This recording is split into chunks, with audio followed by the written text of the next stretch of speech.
Baik, kita mulakan surah Ibrahim, mulai daripada ayat pertama. Surah Ibrahim ni surah yang ke-14 dan ayatnya ada 52. Jadi ya, Nabi Ibrahim itu adalah Nabi Ibrahim yang mana Nabi Ibrahim ni kedudukannya adalah masih awal-awal kenabian. Sebab lepas daripada Adam, Idris, Nuh, Hud, Soleh, Ibrahim. Jadi antara Nabi Hud, Nabi Soleh, Ibrahim, Lot, itu sesaing masa itu, berdekatan. Lepas tu barulah Ismail, Ishak, Yakub sampailah kepada Nabi Isa alaihi salam. Jadi artinya Nabi Ibrahim ni masih awal-awal lagi peringkat kenabian. Baik, kita boleh teruskan dengan mulakan terjemahan. Bismillah, dengan nama Allah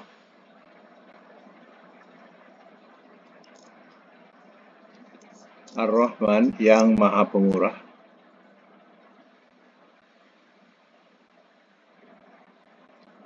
Ar-Rahim lagi Maha Penyayang.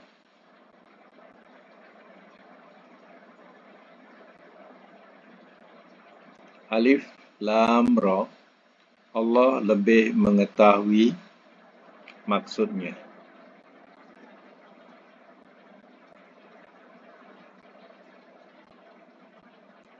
Allah lebih mengetahui maksudnya.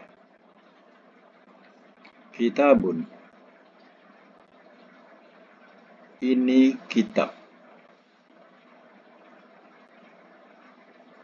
Anzalnahu, telah kami turunkan akannya.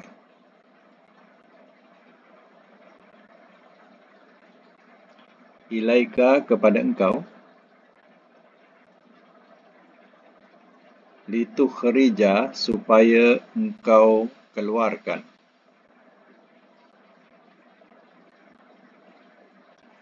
Anas, akan manusia. Minaz zulumati, daripada beberapa kegelapan.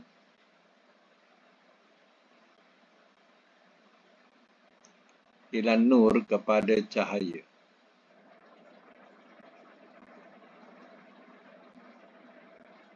Biizni, dengan izin. Rabbihim, Tuhan mereka. Ila sirat, kepada jalan.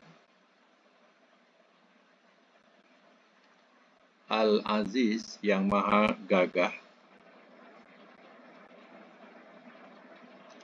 Al-Hamid, lagi maha terpuji.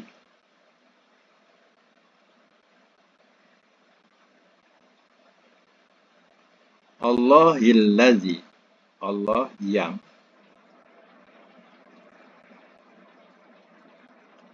Lahu, kepunyaannya. Ma, apa yang. Fis samawati, di langit-langit.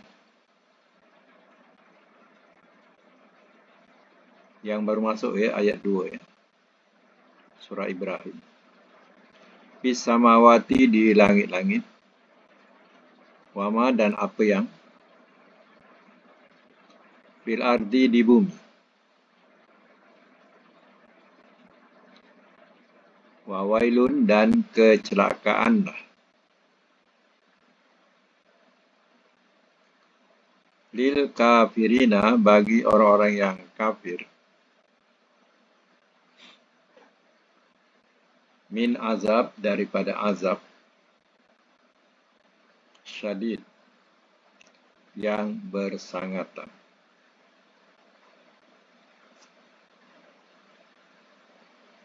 Baik, saya masuk mula. Surah Ibrahim. Ibrahim adalah nama ajam, bukan nama Arab.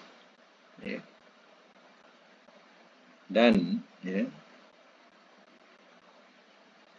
mengikut Arab, perkataan Ibrahim ini berasal daripada dua kalimah yang dicantum dengan perkataan ib. Alif batu ib artinya abun, bapa. Rahim dengan arti penyayang. Jadi bapa yang penyayang. Itu perkataan Ibrahim ikut Arab. Tapi Ibrahim ini bukan Arab. Bukan nama Arab. Tapi nama ajam ataupun asing. Sebab itu nama asing dia tidak menerima baris depan. Baris depan. Baris bawah. Dia tidak menerima baris bawah. Contohnya Ibrahimi. Mi itu tak boleh terima. Macam tu baris bawah tak boleh terima. Sama dengan Yunus. Yunusi. Dia tidak boleh terima Yunusi. Jadi baris bawah akhir tak boleh terima. Jadi dia menerima baris atas atau baris depan. Itu maknanya nama ajam. Asing, bukan Arab. Sebab itu nama Muhammad. Dia nama Arab. Sebab itu dia boleh menerima Muhammadun.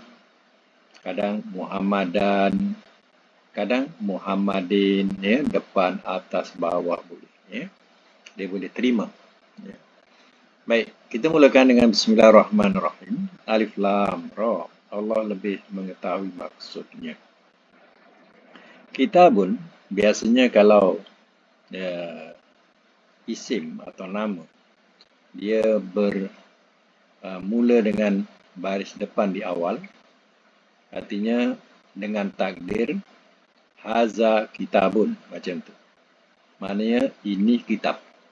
Jadi terjemahannya ini kitab. Haza maknanya ini. Jadi kita terjemahkan kitabun, ini kitab. Anzalnahu, telah kami turunkan akannya ilaika kepada engkau.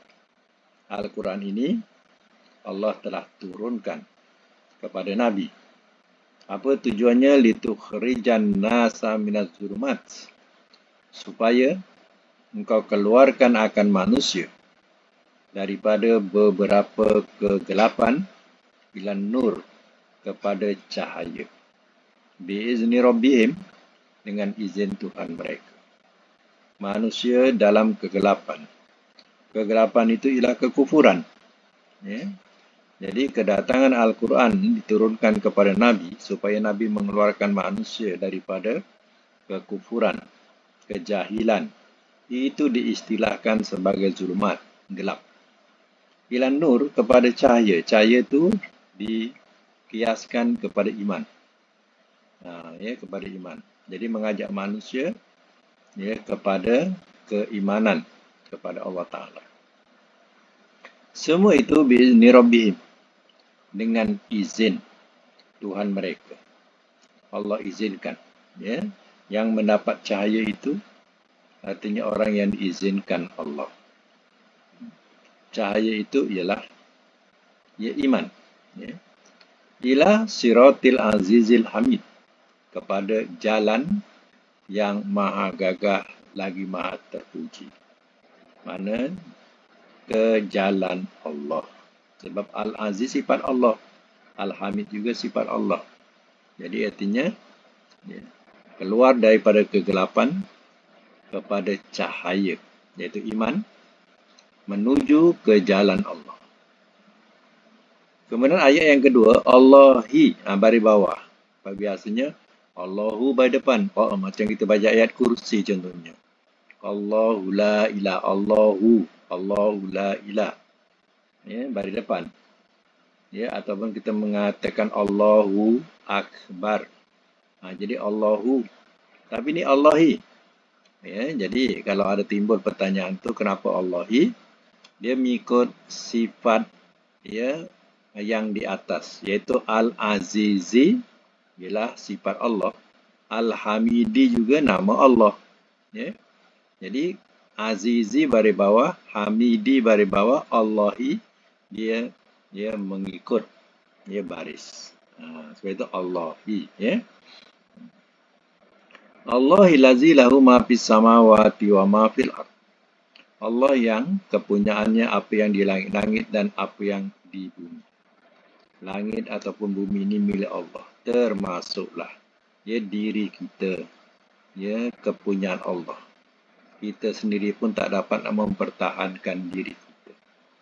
Ya, contohnya kalau Allah timpakan ya sakit kepada kita. Ya kita sendiri pun tak dapat mempertahankannya. Ataupun sampai ajal kita. Ya kita juga tidak dapat mempertahankan diri kita. Sebab itu, ya kita juga adalah kepunyaan Allah. Ya, apa buktinya? Bila kita menyebut inna lillahi wa inna ilaihi raji'un. Sesungguhnya kami ini kepunyaan Allah dan bakal kembali kepadanya. Wa wailun, dan kecelakaanlah lil kafirin, bagi orang-orang yang kafir, min azabin syadid, daripada azab yang bersangatan. Mana celakalah kepada mereka yang tak menyahut seruan Rasul, yang tak mengikuti kitab Allah, yang mereka mengkufuri, mendustakan ayat-ayat Allah.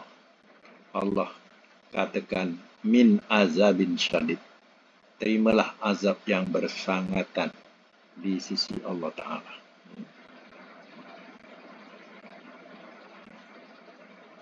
Iaitu neraka Jahannam. Ya.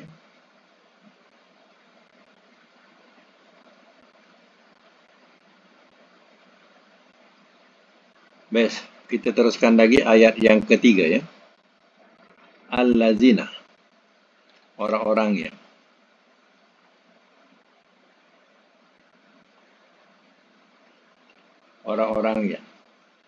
yastahibuna, mereka mencintai,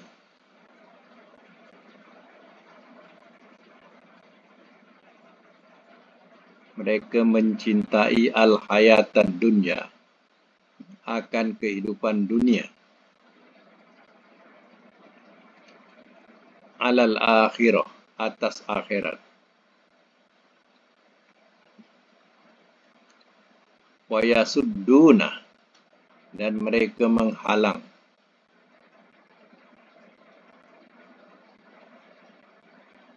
an sabilillah, dari jalan Allah,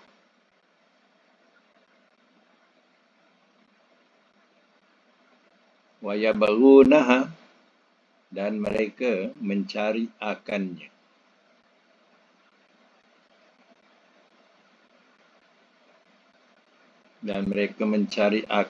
iwajan, kebengkokan.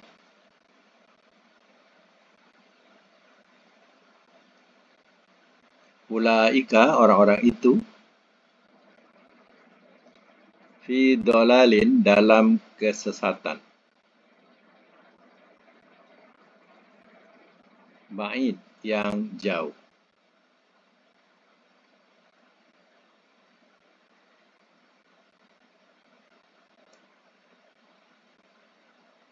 Simak semula.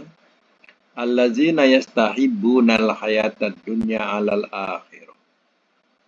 Orang-orang yang, atau kita letakkan, iaitu orang-orang yang. Ya. Kenapa iaitu?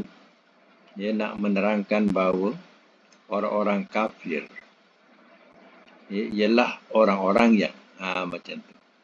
Nak menerangkan sifat kafirin. Orang-orang kafir itu ialah orang-orang yang mereka mencintai akan kehidupan dunia atas akhirat. Mereka cinta kepada dunia bersangatan dibandingkan akhirat. Mereka langsung tidak berkeinginan dengan kehidupan akhirat. Bahkan mereka menghalangi ataupun mereka mengingkari akan adanya yaumul akhirah, hari akhirat itu. Bukan itu saja, selain daripada rakus kepada kehidupan dunianya, wa yasudduna an sabilillah, dan mereka menghalang dari jalan Allah. Mereka menghalang dari jalan Allah. Wa yabghunaha iwaja, dan mereka mencari akannya kebengkokan. Sifatnya ia cukup jahat. Kecintaan kepada dunia bukan setakat itu, tapi mereka menghalangi agama Islam. Dan mereka merendah-rendahkan atau memburuk-burukkan ajaran agama Allah ini. Dan mereka mencari akannya kebengkokan. Maksudnya, mereka tidak senang kalau seseorang itu ikhlas, benar, mengikut jalan Allah. Mereka akan cari jalan supaya difitnah, diganggu dan lain-lain. Ulaika, orang-orang itu, fi dhalalim ba'id, dalam kesesatan yang jauh. Jadi jauhlah dari kebenaran. Orang itu jauh dari kebenaran. Hidupnya tak lain, seperti juga binatang-binatang lain yang hanya nak pentingkan makan dan minum. Bukan makan nak hidup, tapi dia hidup nak makan. Tapi yang teruk lagi, mereka menghalangi agama Allah. Mereka tak senang dengan orang yang berjalan lurus di jalan Allah. Jadi orang ini dicop oleh Allah Ta'ala. Mereka jauh sesat dari kebenaran. Baik, sama lagi ayat yang keempat. Wama arsalna. Wama dan tiada. Arsalna telah kami utuskan.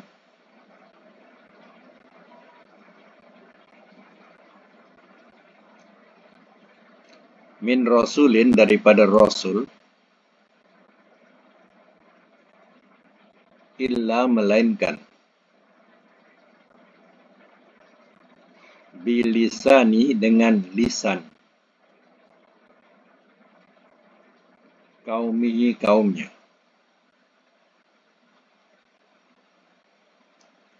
Liyubayyina, supaya ia menerangkan. Lahum, kepada mereka. Fayudillu, maka ia sesatkan. Allahu, oleh Allah. Man, akan orang yang. Yasha'u, ia kendaki.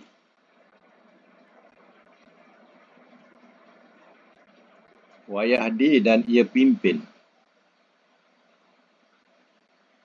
Man, akan orang yang.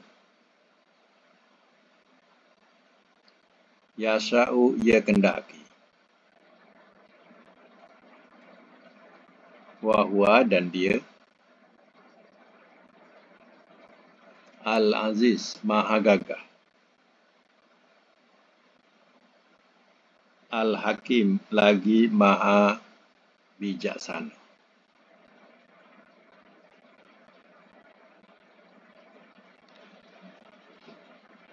Biasa mas mula. Wama arsalna mir rasulin illa bilisani qaumihi, dan tiada telah kami utuskan daripada rasul melainkan dengan lisan kaumnya. Liyubayyina lahum, supaya ia menerangkan bagi mereka. Maknanya, setiap rasul yang diutus oleh Allah Ta'ala, rasul ini berbahasa dengan bahasa kaumnya di situ. macam Nabi Arab, ya, dengan bahasa Arab. Ya. Jadi kenapa? Sebabnya, ya, supaya kaumnya dapat faham apa yang diterangkan oleh Rasul Allah itu. Ya, sudah tentulah kalau seandainya, ya, Quran ini, wahyu ini diturunkan bahasa Arab, sedangkan kaumnya Melayu, ya, sudah tentulah, ya, mereka tidak faham, ya, apa, ya, tujuan, ya, Quran itu diturunkan. Sebab tak faham. Sebab itu dulu, ada satu ketika dulu, ya, di Indonesia, ya, di Indonesia tidak dibenarkan khutbah dalam, ya, semasa penjajah. Tidak dibenarkan khutbah berbahasa Indonesia. Ya. Jadi kenapa? Ya, supaya, ya, orang-orang tak faham. Jadi penjajah suka. Jadi yang dengar khutbah tadi tak faham. Itu yang penjajah suka. Jadi tak dibenarkan khutbah bahasa Indonesia, kena bahasa Arab. Ya. Jadi, ya, masa demi masa perubahan, ya, perlawanan, perbantahan, ya, akhirnya berjaya, ya, diketengahkan khutbah itu boleh berbahasa daerah. Jadi bayangkanlah kalau seandainya sampai sekarang, ya, orang berkhutbah berbahasa Arab, berapa kerat yang boleh faham, ya. Macam, ya, ada sekali kita solat Jumaat, ya, di Masjid India. Ya, dia gunakan bahasa India khutbah dia. Kita yang faham qala Rasulullah ke qala Allah Ta'ala faham lah. Ya. Yang lain tu tafsiran dia kita tak tahu lah, dengar je lah. Ya. Jadi bayangkanlah kalau seandainya diwajibkan berkhutbah bahasa Arab. Ya. Sudah tentulah ramai yang tak faham. Sebab itu Allah SWT menurunkan Rasul itu dengan bahasa lisan kaumnya. Lisan itu mana bahasa. Ini dengan bahasa kaumnya supaya dapat menerangkan tujuan, ya, wahyu diturunkan kepada mereka. Ya. Fayudilullahu may yasha wa yahdi may yasha. Maka ia sesatkan oleh Allah orang yang ia kendaki dan ia pimpin akan orang yang ia kendaki. Bila datang kebenaran, maka terjadilah dua puak. Satu puak yang terus mengikuti kebenaran itu, maka dia tergolong sebagai orang yang terpimpin. Tapi segolongan tetap menentang, menolak, maka inilah golongan yang tersesat. Sebab itu bila datang kebenaran, ya, maka, ya, disitulah Allah mengatakan yudillahu may yasha wa yahdi may yasha. Ia sesatkan oleh Allah akan orang yang ia kendaki dan ia pimpin akan orang yang ia kendaki. Beruntung siapa yang menurut petunjuk itu. Wa huwal azizul hakim, dan dia maha gagah lagi maha bijaksana. Itulah sifat Allah Ta'ala. Selanjutnya ayat yang kelima, walaqad, dan demi sesungguhnya.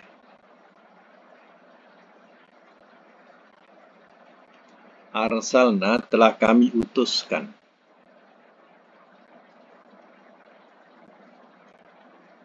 Musa akan Musa. Bi ayatina, dengan ayat-ayat kami. Bahawa ahrij, keluarkanlah oleh engkau.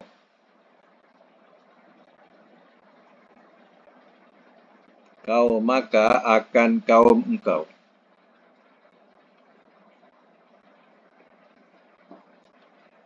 minaz zulumat, daripada beberapa kegelapan.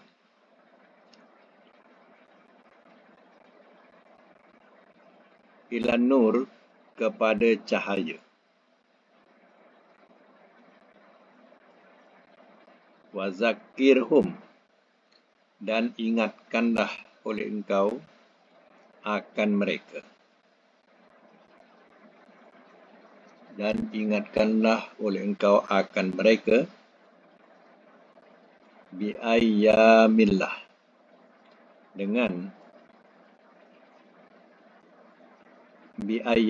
dengan hari-hari Allah.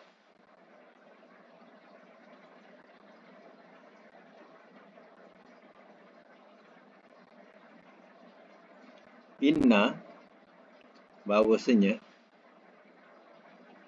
fi dzalika, pada itu,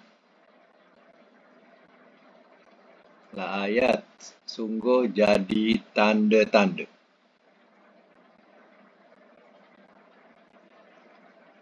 Likulli, bagi tiap-tiap, sobarin, orang yang banyak sabar. Syakur, lagi banyak bersyukur.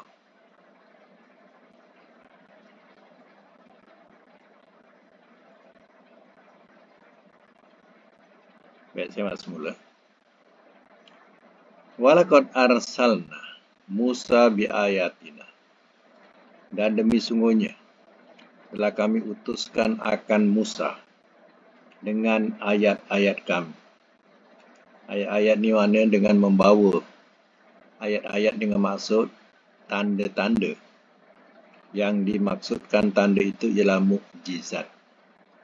Jadi kedatangan Nabi Musa AS, ia membawa mukjizat-mukjizat daripada Allah.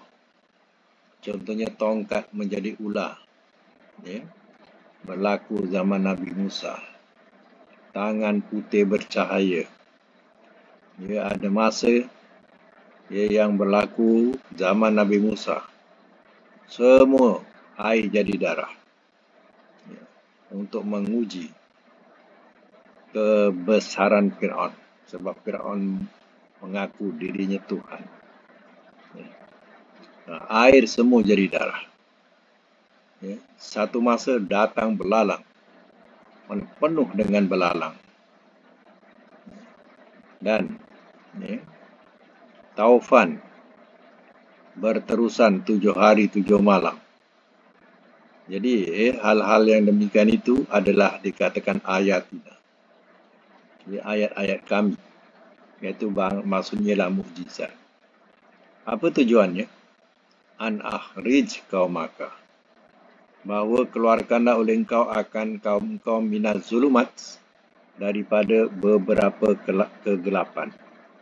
Allah memerintahkan supaya Nabi Musa mengeluarkan kaumnya, iaitu Bani Israel, dari kegelapan, yang maksudnya kekufuran, ila nur, kepada cahaya. Cahaya yang dimaksudkan iman. Wazakirhum biayyamillah, dan ingatkanlah oleh engkau akan mereka dengan hari-hari Allah, iaitu hari yang mana Allah telah memberi nikmat banyak kepada Bani Israel yang tidak diberikan kepada umat-umat lain. Seperti Allah belah lautan, sehingga mereka dapat lepas daripada buruan Fir'aun dan tenteranya. Dan Allah turunkan makanan manna dan salwa ketika mereka terjerat di tengah padang teh, iaitu padang jarak padang terkukur. Tidak ada air dan tidak ada makanan. Ikutkan logik akal, mereka akan mati kehausan dan kelaparan di tengah padang itu. Tapi Allah turunkan makanan yang berupa manna dan salwa, dan Allah pancarkan air sehingga mereka dapat minum dengan air itu. Kenapa? Sebabnya mereka masih itu mereka berada bersama dengan Nabi Allah, iaitu Nabi Musa dan Harun.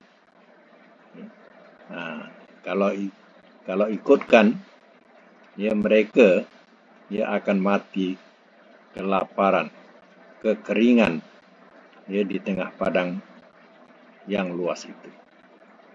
Semua ini, inna fi zalika, bahwasanya pada itu, la ayat, sungguh jadi tanda-tanda di kulli sabarin, bagi tiap-tiap orang yang banyak sabar. Syakur, lagi banyak bersyukur.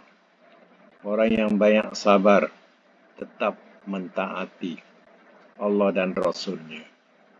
Orang yang banyak syukur dengan nikmat yang Allah telah membebaskan mereka daripada cengkaman, penindasan Fir'aun ketika itu. Patutnya mereka bersyukur. Tapi dari lepas daripada itu pun, kita tahu, mereka melawan juga. Cakap Nabi Musa. Bila suruh lawan, kat negeri yang dijanjikan, mereka tak lawan. Mereka serahkan kepada Musa, suruh lawan sendiri. Suruh Musa dengan Tuhannya lawan. Dia tak nak lawan. Macam itulah kedegilan mereka. Siapa? Iaitu diterangkan Bani Israel. Keturunan daripada Israel. Sama lagi, wa'iz, dan ingatlah di waktu. Qala, telah berkata ia, telah berfirman ia. Telah berkata ia, bukan firman. Telah berkata ia. Wa'iz, dan ingatlah di waktu, qala, telah berkata ia Musa oleh Musa. Ila qaumihi, kepada kaumnya.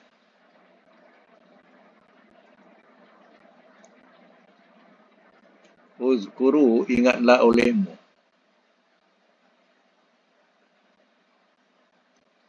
Nikmat Allah, akan nikmat Allah.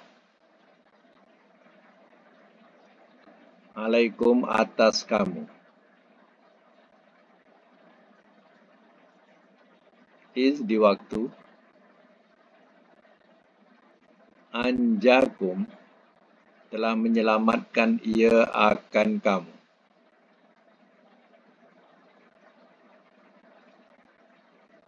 Min, daripada. Ali Fir'aun, keluarga Fir'aun. Yasumunakum, mereka kenakan akan kamu. Mereka kenakan akan kamu su'al azab, seburuk-buruk azab.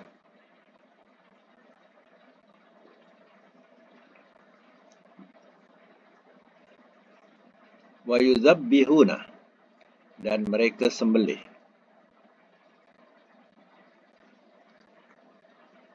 Abna'akum, akan anak-anak lelaki kamu. Akan anak-anak lelaki kamu.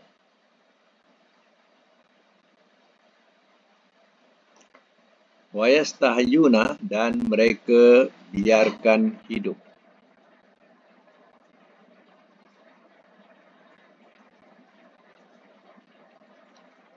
Nisa'akum, akan anak-anak perempuan kamu.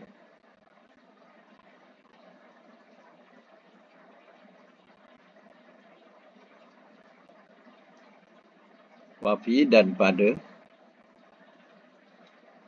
Zalikum, yang demikian itu. Balaun, satu cobaan.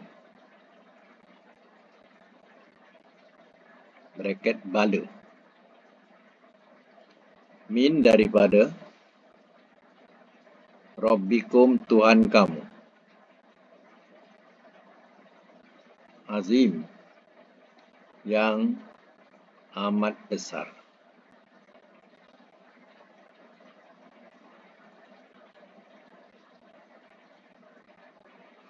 Saya mak semula. Wa idh qala Musa liqaumi, dan ingatlah di waktu telah berkata oleh Musa kepada kaum, uzkuru nikmatallah, ingatlah olehmu akan nikmat Allah alaikum atas kamu, iz anjakum min ali Fir'aun, di waktu telah menyelamatkan ia akan kamu daripada keluarga Fir'aun. Yasumunakum su'al azab, mereka kenakan akan kamu seburuk-buruk azab. Wa yuzabbihuna abna'akum, dan mereka sembelih akan anak-anak lelaki kamu. Wa yastahyuna nisa'akum, dan mereka biarkan hidup akan anak-anak perempuan kamu. Wa fi zalikum bala'um min rabbikum azim, dan pada yang demikian itu satu bala atau satu cobaan daripada Tuhan kamu yang amat besar. Nabi Musa mengingatkan kaumnya betapa kejamnya Fir'aun. Bersyukurlah dengan nikmat Allah di waktu kamu dulu ditindas oleh Fir'aun berpuluh tahun. Bayangkan sejak zaman Nabi Musa lahir, masa itulah permulaan Fir'aun membunuh setiap anak-anak yang dilahirkan oleh perempuan Bani Israel. Sekiranya lelaki, maka dia akan bunuh. Sebab Fir'aun menurut pawang mereka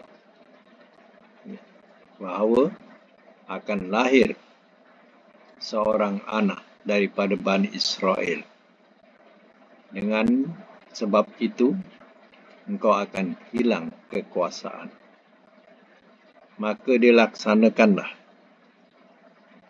apa yang dikatakan oleh pawang mereka. Maka takut kerajaannya akan habis atau hilang. Maka dibunuh setiap anak-anak lelaki Bani Israel. Permulaannya ketika Nabi Musa kecil lagi. Itu dah zaman zaman pembunuhan anak-anak kecil Fir'aun. Dan perempuan dia tidak bunuh. Apa sebab? Perempuan ini dikatakan sebagai kaum yang lemah, tidak akan melawan. Dia takut akan lahir anak lelaki daripada Bani Israel yang akan merampas kekuasaannya. Itu yang dia laksanakan. Bayangkanlah, setiap ia lahir saya anak lelaki, ia adalah bidan daripada kalangan orang Fir'aun yang akan membunuhnya anak itu. Dan sekiranya Bani Israel itu yang menyuruh-nyuruh, disorokkan anak lelaki itu pun tak sanggup, tak berani, melainkan dalam ketakutan. Bukan hanya anak dibunuh, mungkin keluarga itu akan dimusnahkan sekali. Jadi mereka juga tak berani nak menyimpan anak lelaki. Kalau dia dapat anak lelaki, tak berani dia nak simpan. Buktinya, ibu Musa alaihissalam sendiri pun tak berani nak simpan. Akhirnya Nabi Musa diletakkan di satu. Ibarat kita letak dalam besin, dilayarkan ke lautan. Sungai Nil. Dilayarkan ke situ. Tak sanggup nak simpan. Jadi Musa tu salah seorang yang terlepas daripada pembunuhan orang-orang Fir'aun. Tapi itulah sebenarnya hakikatnya yang ditakuti ada dalam istana Fir'aun. siapa? Iaitu Musa alaihissalam. Ya, ada di istana Fir'aun. Yang jadi anak angkat kepada Fir'aun sampai besar. Ya, rupanya inilah orang yang ya, telah melenyapkan kerajaan Fir'aun. Dia tidak sedar orangnya dibela dalam istana. Ya. Jadi peristiwa itu adalah peristiwa yang menyayat hati. Bukan hanya ya sembelihan saja berlaku, tapi Bani Israel jadi hamba abdi ya kepada bangsa Kipti. Orang Firaun ni bangsa Kipti. Ya. Jadi buruh murahan kepada bangsa Kipti ini. Ya. Pendek kata, kalau Fir'aun nak membina ini, maka dikerahkanlah ya, orang-orang atau Ban Israel ini. Jadi buruh paksaan antara hidup ataupun mati. Jadi bertahun-tahun mereka ya, mengabdikan kepada Fir'aun. Akhirnya siapa yang memerdekakan? Itu Nabi Musa alaihissalam yang dapat memerdekakan mereka daripada penindasan Fir'aun tadi. Itu yang dia diseberangkan daripada Lautan Merah itu. Dapat menyeberangi Lautan Merah dan selamat daripada Fir'aun dan orang-orangnya. Bahkan Fir'aun dan orang-orangnya Allah tenggelamkan ke dalam laut. Ya, itu ya. Kalau kita ikutkan akal kita atau logik kita ni, Musa dapat ke nak melawan kekuasaan Fir'aun? Yes, dengan tidak punya senjata. Bani Israel